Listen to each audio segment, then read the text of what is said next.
Okay, good morning. I'm going to do a very simple lunch today. I'm only going to show y'all the main course because I'm trying to cut time because they don't like for it to be so long. But I am making homemade hamburger helper with roast beef. I know you probably can't see that, but roast beef, and I'll have all the ingredients listed below once I list it. But I've got everything here. I'm going to uncover it, and I will tell you everything as I go, what everything is. Alright, I'm going to turn my eye on.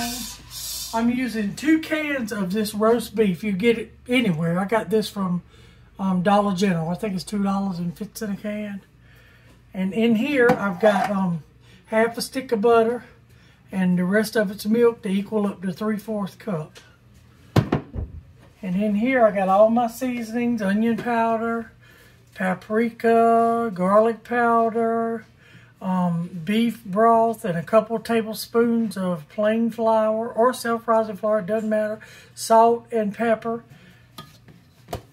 And then right here, I got nacho cheese. Now, my nacho cheese is in this because I buy nacho cheese, like 30 pounds of it on Amazon, and then I take and, because it's shelf stable, and then I take it, it comes in 6-pound bags.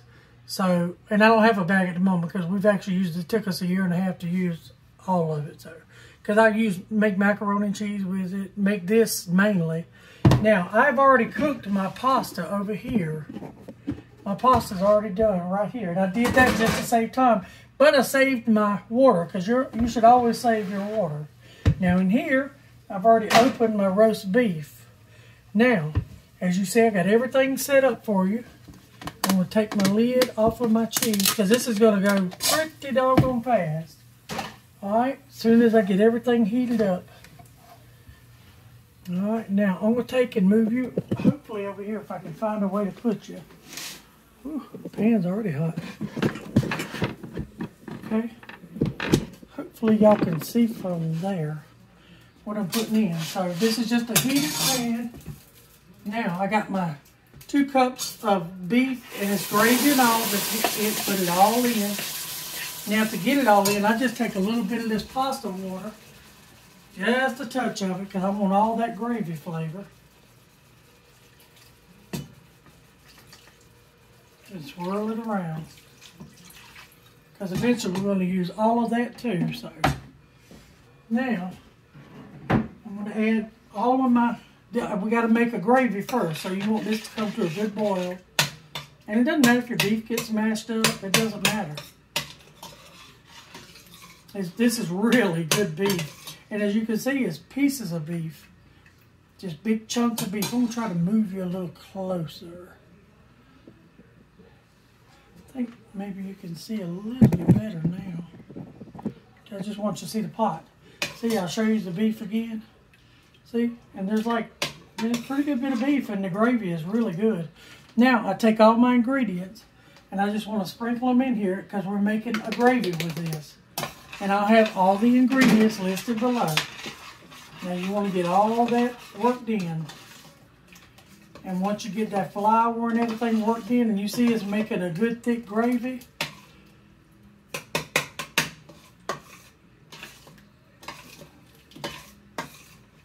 now, what I like to do is I like to get a little spoon and taste this. After it comes back to a boil. It should come straight back to a boil. Any lumps you see or anything, just smash it out. I like to taste this to see where I'm at. Oh yeah, that's really, really good. Now, the next thing I want to add is my milk and my butter. It's pretty much melted. I think my butter got a little bit solid again because I put it in that cold milk. But it's alright. It'll bring it right back up to temperature. And this is going to make it creamy.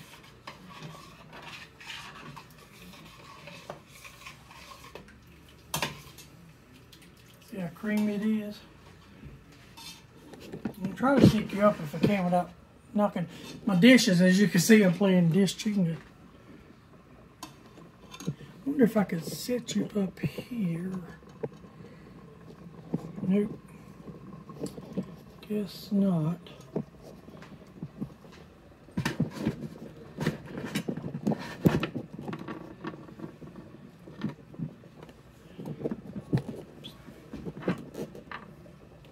Still kind of learning, but we'll get it. Oh Lord, I gotta watch this. It'll stick. You have to watch it because it's bubbling.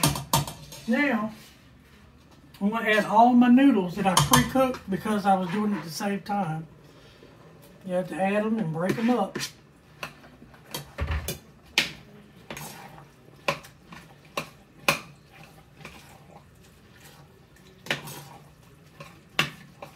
Now, because of the noodles, you want to add some of your pasta water that you reserved back. Break it up. This really is looking good.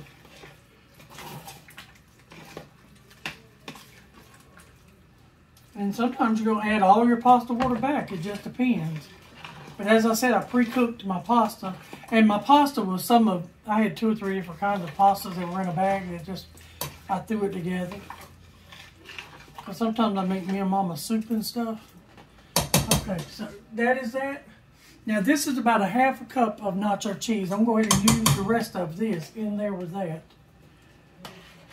See it?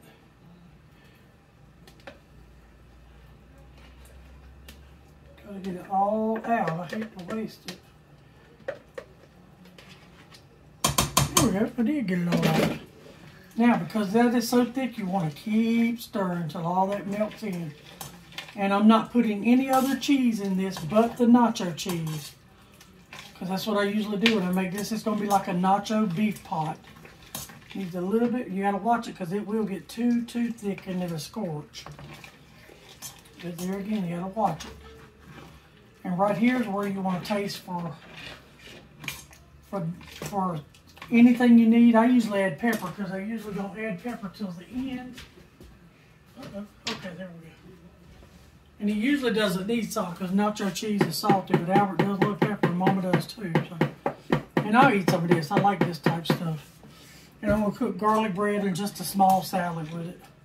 And this is what Albert asked me to cook this morning because it's one of his favorites. Roast beef hamburger helper with nacho cheese.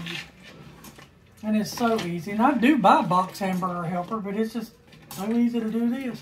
All right, now we're to the point where I think I'm going to add the rest of my water in there. Because then I'm just going to let it cook a minute. I'm going to get another spoon, clean spoon, and I just want to taste. Could use a little salt. I think instead of salt, I'm going to use a little of my beef powder. Even though I put a little bit more, but this will make it a little saltier.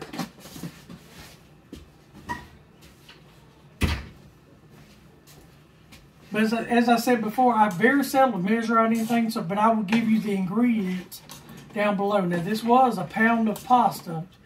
It equaled up to a pound because I did check that. And this is done because it is, even though it's really juicy, it is going to sit, it's going to soak every bit of that up. You're going to be just amazed. See how watery it is? Now I'm going to turn this off. I'm going to move this out of the way. I'm going to try to pour it so y'all can see it. So wish me luck on that. So, see? But you don't have to worry about that. All that will go away. It's going to drink all that up. You have to get it all out of the pot before it sticks. And I usually take my pot and put it straight in soak. So it doesn't mess it up. So whenever you get that done, and you get all of that worked out like that, see it right there? See how soupy it is? Just put a lid on it, set it to the side. All that cheese will absorb in those noodles. It will be just absolutely amazing. You'll be amazed. And if I hadn't had to, I've been outside helping Albert, but I pre-prepped my video so it would be a shorter video because I don't think people like watching really long videos because sometimes I don't unless it's really, you know. But this is my homemade canned roast beef. You could use fresh roast beef, but this is a weeknight thing you could do really quick. And you can buy the canned nacho cheese. You could even buy the nacho cheese. I buy the nacho cheese at Jesus Christ. Dollar General right here. very good. Very, very good. Okay. All right, well, that's my video. I hope y'all can see it and enjoy it. I was trying to make it a lot shorter, so hopefully everything, I will put ingredients down below. Thank you. Bye-bye.